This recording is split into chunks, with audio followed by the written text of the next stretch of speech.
स्वागत है मित्रों आप सभी का। वक्त से लड़कर जो नसीब बदल दे, वक्त से लड़कर जो नसीब बदल दे, इंसान वही जो अपनी तकदीर बदल दे। इंसान वही जो अपनी तकदीर बदल दे। कल क्या होगा कभी मत सोचो, कल क्या होगा कभी मत सोचो, क्या पता कल वक्त खुद अपनी तस्वीर बदल दे। क्या पता कल वक्त अपनी खुद तस्वीर बदल दे। मित्रों, आप सभी का बेसिक साइंस लर्निंग में स्वागत है और हम सभी विज्ञान के कक्षा 7 की इकाई 9 जंतुओं एवं पौधों में परिवहन के बारे में पढ़ रहे हैं।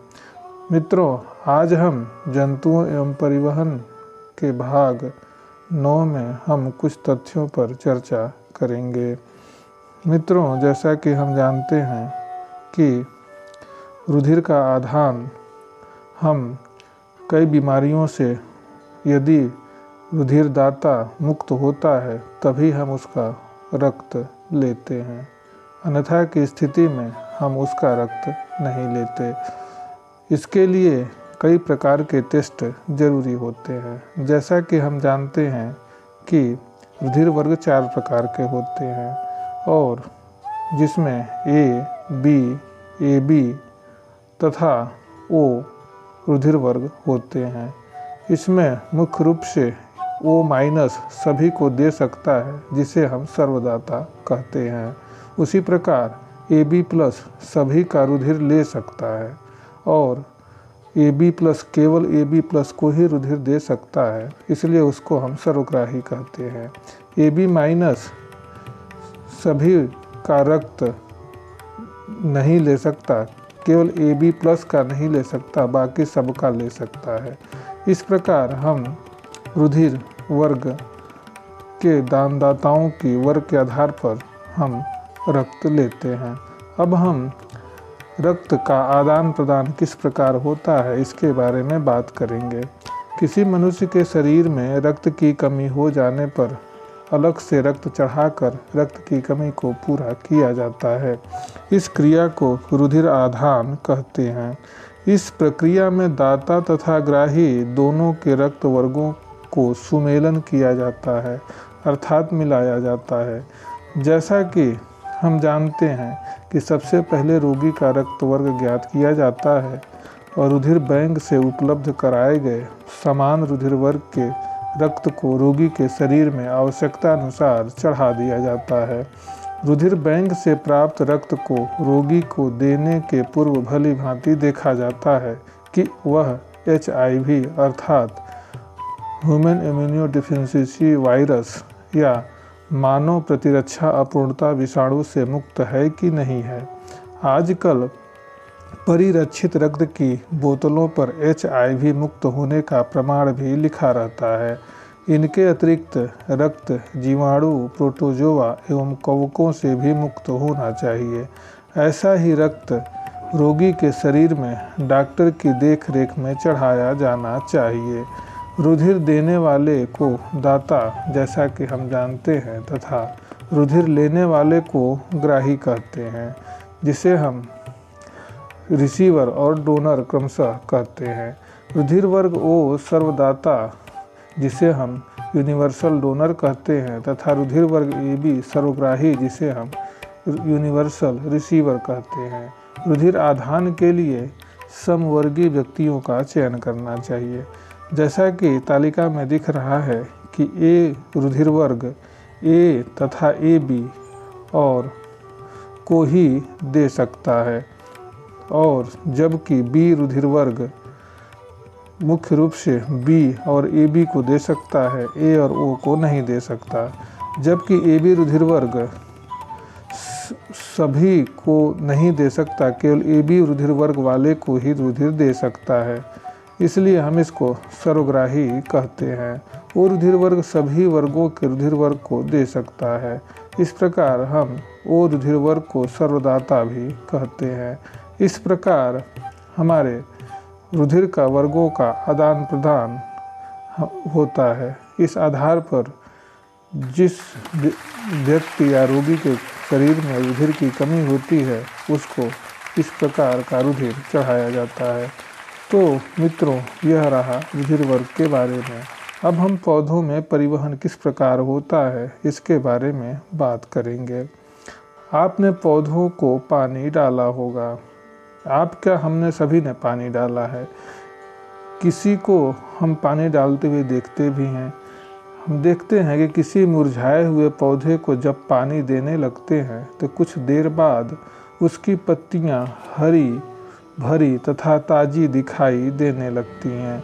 ये जल जड़ों से पत्तियों तक कैसे पहुंचता है, तो क्या आप जानते हैं? पत्तियों में प्रकाश संश्लेषण की क्रिया में बने भोजन पौधे के विभिन्न भागों तक कैसे पहुंचता है, क्या आपने यह भी कभी जाना है? दरअसल पौधों में जड़ों से लेकर पत्तियों तक वाहिनियों का एक तंत्र होता है जो 2 प्रकार के जटिल ऊतकों के बने होते हैं। एक दारू जिसे हम जाइलम कहते हैं, दूसरा पोषवाह जिसे हम फ्लोएम कहते हैं। फ्लोएम को हम आदि दारू भी कहते हैं, जबकि जाइलम को दारू कहा जाता है। जाइलम जड़ों द्वारा अवशोषित जल एवं खनिज लवणों के घोल के रूप में तनों से होते हुए पत्तियों तक पहुंचाते हैं, जबकि पत्तियों में निर्मित भोजन फ्लोएम जिसे हम पोषवाह कहते हैं, ये फ्लोएम द्वारा घोल के रूप में पौधे के समस्त भागों तक पहुंचता है। जैसा कि आप वीडियो में देख रहे हैं कि किस प्रकार भोजन या जल किस प्रकार पौधे के अन्य भागों तक पहुंचते हैं।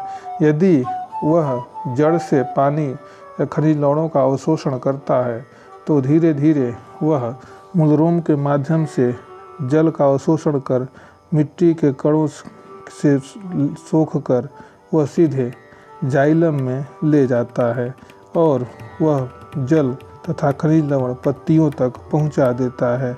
जबकि वही यदि पत्तियों से भोजन तथा खनिज पदार्थ या भोजन जब जड़ों तक या पौधे के अन्य भागों तक पहुंचाना होता है तो इसके लिए मुख्य रूप से फ्लोएम कार्य करती है तथा इसके लिए भी एक वाहिनी काम करती है। तो हम कह सकते हैं कि पौधे में परिवहन के लिए जाइलम तथा फ्लोएम, जिसे हम क्रमशः दारू तथा पोषवाह या कहते हैं, मुख्य रूप से पौधों में परिवहन के लिए जिम्मेदार होते हैं। यदि पौधों में जाइलम और फ्लोएम नहीं होगा तो पौधों में जल तथा खनिज पदार्थ एवं भोजन का परिवहन नहीं हो पाएगा। जाइलम और फ्लोएम में खास तरह की कोशिकाएं या ऊतक होती हैं जो मुख्य रूप से जल तथा भोजन को पहुंचाने में कारगर होती हैं। हम कह सकते हैं कि जल जो होता है वह मिट्टी के कणों के बीच होता है। मिट्टी के कणों के बीच से जल को मूलरोम शोषित करता है और वह कोशिकाओं द्वारा सीधे फ्लोएम जो जाइलम वाहिनी तक पहुंचते हुए सीधे पत्तियों तक ले जाता है। जबकि वही भोज्य पदार्थ जब पत्तियों में, जैसा कि हम जानते हैं कि पत्तियां पौधे का रसोई घर होती हैं, वहाँ भोजन बनता है और उनके फ्लोएम वाहिनियों द्वारा वह सीधे पौधे के अन्य भागों तक भोजन पहुंच जाता है। इस प्रकार पौधे में मुख्य रूप से जल तथा खनिज लवण एवं भोजन का परिवहन होता है। यदि आवश्यकता से अधिक भोजन हो जाता है तो उसका हम जो इकट्ठा होता है वह फल तथा बीज के रूप में वह इकट्ठा हो जाता है। जबकि अन्य पौधों में, जड़ों में, जैसे मूली, गाजर आदि में एक्स्ट्रा अर्थात अतिरिक्त भोजन जा कर के इकट्ठा हो जाता है, जिसके कारण कुछ पौधों की जड़ें फूल जाती है, जबकि आलू में तना का भाग फूल जाता है जिसका हम लोग खाने में उपयोग करते हैं। इस प्रकार अन्य कई ऐसे पेड़ पौधे होते हैं जो अपने भोजन को फल के रूप में इकट्ठा करते हैं। तो मित्रों, इस प्रकार हमारा पौधों में परिवहन होता रहता है। तो आज के इस एपिसोड में बस इतना ही। उम्मीद है कि पौधों एवं जंतुओं में परिवहन के बारे में आप पूरी तरह से समझ गए होंगे। इसमें मुख्य रूप से रुधिर वर्ग के प्रकार जिसमें ए, बी, AB तथा O तथा पौधों में परिवहन के बारे में बताया गया। मित्रों, आज के इस एपिसोड में बस इतना ही। धन्यवाद।